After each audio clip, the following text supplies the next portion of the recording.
Dump ট্রাকওয়ালা। Kanai এক কোম্পানির হয়ে ডাম্প ট্রাক চালাতো। ওর কাজ ছিল খননের জায়গা থেকে পাথর এনে কোম্পানিতে পৌঁছে দেওয়া। ও খুবই অহংকারী আর রাগী লোক ছিল। ছোট ছোট কথা নিয়েই ও ঝগড়া করত। একদিন যখন মেশিন অপারেটর ওর ট্রাকে পাথর লোড করছিল, তখন, অনেক হয়েছে, এবার বন্ধ করো, আমাকে যেতে হবে। এখন তো লোড পুরোই হয়নি, আরো দু একবার লোড করতে দাও। আচ্ছা, তাহলে তোর কাছে শিখতে হবে গাড়িতে কত লোড নিতে হয়। একথা বলে ও অপারেটরের সাথে ঝগড়া করতে শুরু করে দেয়। তারপর ও সেখান থেকে ট্রাক নিয়ে চলে যায়। খননের জায়গা থেকে কোম্পানি যাওয়ার পথে গাঁয়ের একটি ছোট্ট বাজার হয়ে যেতে হয়। কানাই বাজারের মধ্যিখানে ট্রাক দাঁড় করিয়ে কেনাকাটা করতে নেমে পড়ে, যার জন্য রাস্তাতে জ্যাম হয়ে যায়। তখনই এক পুলিশ সেখানে আসে। আরে, এই ট্রাকের ড্রাইভার কোথায়? কিছুক্ষণ পর যখন কানাই সেখানে আসে, তখন পুলিশ ওকে ধমক লাগিয়ে বলে, সরাও তোমার ট্রাক এখান থেকে। আরে, এটা কার নাকি যে এটাকে নিয়ে শপিং করতে এসেছো?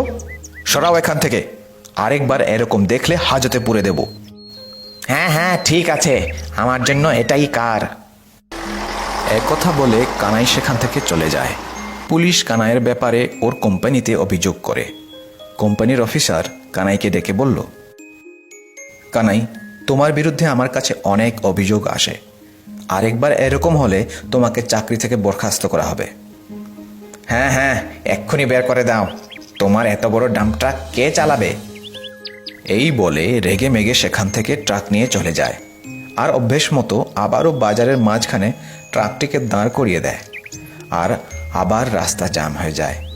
ঠিক তখনই একটি অ্যাম্বুলেন্সের সাইরেন শুনতে পাওয়া যায়। কানাই ট্রাক থেকে নেমে কেনাকাটা করতে থাকে। একজন লোক কানাইকে বলল, এই যে দাদা, ট্রাকটি সরিয়ে নিন, দেখতে পাচ্ছেন না অ্যাম্বুলেন্স আটকে গেছে। আরে যাও এখান থেকে, কেনাকাটা শেষ হলেই আমি ট্রাক সরিয়ে নেব। কানাই যেই কেনাকাটার পর ট্রাকের দিকে এগুচ্ছিল, তখনই ওর নজর অ্যাম্বুলেন্সের ভেতরে যায়, যেখানে ওর ছেলে শুয়েছিল। আরে, কি হয়েছে তোমার? এ কি তোমার ছেলে? খেলতে খেলতে বেহুঁশ হয়ে গেছে, তাড়াতাড়ি হাসপাতাল পৌঁছতে হবে। না জানি কোন অপদার্থ রাস্তার মাঝখানে লরি দাঁড় করিয়ে রেখেছে। কানাই তাড়াতাড়ি ট্রাক সেখান থেকে সরিয়ে নেয়। ও নিজের ভুল বুঝতে পারে। রাগের বশবর্তী হয়ে ও নিজের বা অন্য কারোর খুব বড় ধরনের ক্ষতি করে ফেলত। এরপর থেকে ও আর কখনো এ ধরনের কাজ না করার প্রতিজ্ঞা করল। নীতিকথা, রাগের মাথায় লোকেরা নিজেরই ক্ষতি করে বসে। লোভী সবজিওয়ালা। অনেকদিন আগের কথা। গঙ্গাপুর গ্রামে প্রকাশ নামের একজন লোক থাকত। ও জমিদারের ক্ষেতে মজুরি করত। একদিন, চম্পা, আমি কাজে বেরুচ্ছি, খাবার দিয়ে দাও। হ্যাঁ, আনছি। খাবারের পুটলি নিয়ে প্রকাশ কাজে চলে যায়। ওর সাথে ওর এক বন্ধুও সেখানে কাজ করত। লোকটার নাম ছিল রাজকুমার। ও খুবই লোভী ছিল। কেমন আছো প্রকাশ? আমি ভালোই আছি, তুমি কেমন আছো? ঘরে সবাই ভালো তো? হ্যাঁ, কালই ওরা সবাই মামার বাড়িতে গেছে। তাইলে চলো, আজ সন্ধেবেলা আমাদের সাথেই রাতের খাবার খেয়ে নিও। দুজনেই কাজ শেষ করে সন্ধেবেলা প্রকাশের বাড়িতে এসে পড়ে। আসুন আসুন দাদা ভাই, নমস্কার। কেমন আছেন? ঘরের সবাই ভালো তো? বৌদিকে সঙ্গে আনলেন না? হ্যাঁ, সব ঠিক আছে। তোমার বৌদি বাপের বাড়িতে গেছে। কি বা ঠিক আছে, আপনারা মজুরি করেন আর জমিদার মুনাফা লুটছে। আমরা কি বা করতে পারি চম্পা? আপনারা দুজনে মিলে সবজির দোকান খুলুন। চাষ তো করছেনই, বিক্রিও করে দেখুন না, অনেক লাভ হবে।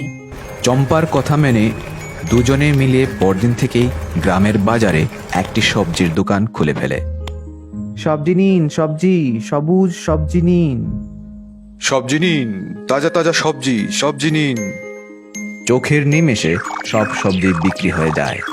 1 মাস পর, প্রকাশ, তোর বউ তো খুব বুদ্ধিমতী, দেখ আমাদের কত মুনাফা হয়েছে। আর দুজনে মিলে মুনাফা টাকা ভাগ করে নেয়। কিন্তু ঘরে পৌঁছে রাজকুমারের মনে লোভের জন্ম হয়। ও ভাবে, পুরো দোকান আমি একাই সামলে নেব। পরদিন ও প্রকাশকে বলে, তোমরা দুজনে মিলে আমায় ঠকিয়েছ। হিসেবে গড়বড় করেছো। রাজকুমার পুরো দোকানের মালিকানা দাবি করে, নইলে ও পুলিশকে নিয়ে আসার ধমকি দেয়। আরে না না, আপনি পুলিশ ডাকবেন না। আপনি আমাদের টাকা ফিরিয়ে দিন, যেগুলো আমরা মূলধন হিসেবে লাগিয়েছিলাম, আর ঠেলা নিয়ে যান। পরদিন থেকে রাজকুমার একাই দোকান চালাতে থাকে। ওর বিক্রি ভালো চলতে থাকলেও ওর মনে আরো লোভ বাড়তে থাকে। ও আরো মুনাফা করতে চায়। তখন ওর বউ সবিতা ওকে বলে, আমি দেখেছি শহরের সবজিওয়ালারা সবজি রঙে ডুবিয়ে বিক্রি করে। এতে সবজি আরো তাজা মনে হয়, আর এতে মুনাফাও বেড়ে যাবে। পরদিন থেকে রাজকুমারও এই করতে শুরু করলো। ও বাসি সবজিকে রং করে বিক্রি করত। গ্রামের ডাক্তারবাবু একদিন রাজকুমারকে সবজি রং করতে দেখে ফেলে আর পুলিশকে বলে দেয়। পুলিশ এসে রাজকুমারকে ধরে নিয়ে যায়। এজন্যই লোকে বলে যে সততাই উন্নতির মূল। লোভী রসগোল্লাওয়ালা। রাজেশ গলি গলি ঘুরে সাইকেলে করে রসগোল্লা বিক্রি করত। ওর রসগোল্লা ছিল খুবই সুস্বাদু। সবাই ওর আসার জন্য অপেক্ষা করে থাকতো। আরে ভাই রাজেশ, আজ তুমি আসতে অনেক দেরি করে দিয়েছো। আমি কখন থেকে তোমার জন্য অপেক্ষা করছিলাম। তাড়াতাড়ি 2 প্লেট রসগোল্লা খাইয়ে দাও তো। হ্যাঁ ভাই, এক্ষুনি দিচ্ছি। এভাবেই রাজেশ দূর দূরান্তে রসগোল্লা বিক্রি করতে যেত। আর লোকেদের কাছে ওর রসগোল্লা ছিল খুবই প্রিয়। ও খুবই ভালো রোজগার করত, কিন্তু ও নিজের রোজগার নিয়ে সন্তুষ্ট ছিল না। ও আরো অনেক টাকা রোজগার করতে চাইতো। এভাবে গলি গলি ঘুরে রসগোল্লা বিক্রি করে কোনো লাভ হচ্ছে না। লাভ তো তখন হবে যদি আমি নিজের একটি দোকান দিয়ে সেখানে রসগোল্লা বিক্রি করি। আমার কাছে একটা উপায় আছে। কি উপায় আছে তোমার কাছে, বলো। তোমার রসগোল্লা সবাই খুব ভালোবাসে। তুমি রসগোল্লার দাম দ্বিগুণ করে দাও, তারপর দেখো তোমার লাভ দ্বিগুণ হয়ে যাবে। হ্যাঁ, তুমি ঠিকই বলেছ, আমি এই করব। এখন থেকে 5 টাকা নয়, 10 টাকায় একটা রসগোল্লা বিক্রি করব। রাজেশ তাই করলো। কিন্তু যখনই লোকেরা এসে রসগোল্লার দাম জিজ্ঞেস করত, দাম শুনে সবাই চমকে যেত। হঠাৎ দাম দ্বিগুণ কি করে হয়ে গেল ভাই? আরে রাজেশ, তুমি হঠাৎ করে রসগোল্লার দাম বাড়িয়ে দিলে। 1-2 টাকা বেশি দাম দেওয়া যায়, কিন্তু তুমি তো একেবারে ডবল করে দিয়েছো। এটা ঠিক নয়।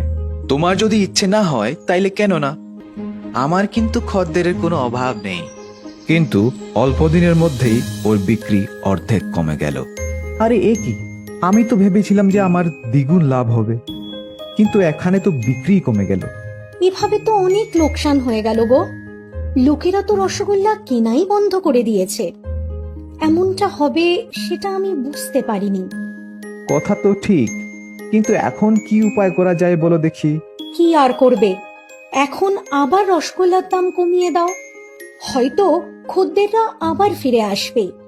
দ্বিগুণ রোজগারের লোভে যে রোজগার করছিলে তাকেও খুইয়ে ফেলা তো আর কোনো বুদ্ধিমানের কাজ নয়। হ্যাঁ, তুমি ঠিকই বলেছ। আমি এখন থেকে আর কখনো রসগোল্লার দাম বাড়াবো না। কম দামে রসগোল্লা সুন্দরভাবে বিক্রি করব। দাম কমিয়ে দিতেই ওর বিক্রি আবার বেড়ে গেল, আর খদ্দেররা সবাই ওর কাছে ফিরে এলো। সেজন্য লোকে বলে, যার কপালে যতটুকু পাওনা ও ততটুকুই পায়। চিল আর ডাকাত। এক রাজ্যে ভানুপ্রতাপ নামের এক খুব ভালো রাজা রাজত্ব করত। ওনার শাসনে সবাই ভালো ছিল। সব ভালো থাকা সত্ত্বেও একটি গড়বড় ছিল। রাজ্যের সীমানাতে ডাকাতদের এক দল থাকত, যারা যাত্রীদের লুটপাট করত। একবার প্রতিবেশী রাজ্যের রাজকুমারী কোনো কাজে এ রাজ্যে আসছিল। ডাকাতরা রাজকুমারীকে অপহরণ করে নেয়। যখন রাজা জানতে পারলেন, আমার রাজ্যে কোনো অতিথির সাথে এরকম ঘটনা ঘটা তো খুবই লজ্জাজনক ব্যাপার। সেনাপতি, কিছু করো, সেই রাজকুমারের খোঁজ করো। ঘোষণা করে দাও, প্রতিবেশী রাজকুমারীর হদিশ যে দিতে পারবে ওকে পুরস্কার দেওয়া হবে। কিছুদিন পর এক ব্যক্তি রাজমহলে এলো। মহারাজের জয় হোক, আমার নাম ভুবন। আমি প্রতিবেশী রাজকুমারীকে খুঁজে আনব। ঠিক আছে, কিন্তু সাবধানে যেও, ওরা কিন্তু ভয়ঙ্কর ডাকাত। ভুবন এক বড় পুটলি নিয়ে রাজমহল থেকে বেরিয়ে পড়ল। দেখো সর্দার, একটি লোক এইদিকেই আসছে, আর একটি বড় পুটলিও আছে। চলো ব্যাটাটাকে লুটে নেই। ডাকাতরা যেই এগিয়েছে অমনি লোকটি গায়েব হয়ে যায়। আরে কোথায় গেল লোকটা? ভুবন পাখিদের ভাষা জানতো। ও পাখিদের বলতে শুনেছিল যে ডাকাতরা আসছে, তাই ও লুকিয়ে পড়েছিল। কিছু দূর এগুতেই ওর একটি চিলের সাথে দেখা হয়।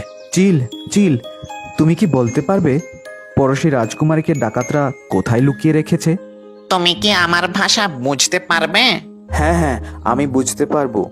দেখো, জঙ্গলের ঠিক মধ্যখানে এক বিশাল গাছ আছে। সেই গাছের ডালে একটি রশি বাঁধা আছে। সেই রশি ধরে টানলে পাশের এক গুহার মুখ খুলে যায়। সেই গুহাতেই রাজকুমারী বন্দী হয়ে আছে। চিল, তুমি খুব ভালো। বলো, আমি তোমার জন্য কি করতে পারি? আমি চাই যে তুমি রাজকুমারীকে মুক্ত করো আর ডাকাতদের কোথাও আটকে দাও। হ্যাঁ, চলো তাই করি গিয়ে। ভুবন গুহা থেকে রাজকুমারীকে বাইরে বের করে আনলো আর ওখানেই গাছের আড়ালে লুকিয়ে রইল। ডাকাতরা যখন ফিরে এসে গুহার ভেতরে গেল, তখন ভুবন একটি বড় পাথর দিয়ে গুহার মুখ বন্ধ করে দিল আর রাজকুমারীকে নিয়ে রাজমহলে ফিরে এলো। রাজা ওকে পুরস্কার দেন আর রাজ্যের মন্ত্রী বানিয়ে নেন। নীতি কথা: ভালো লোকের সাথে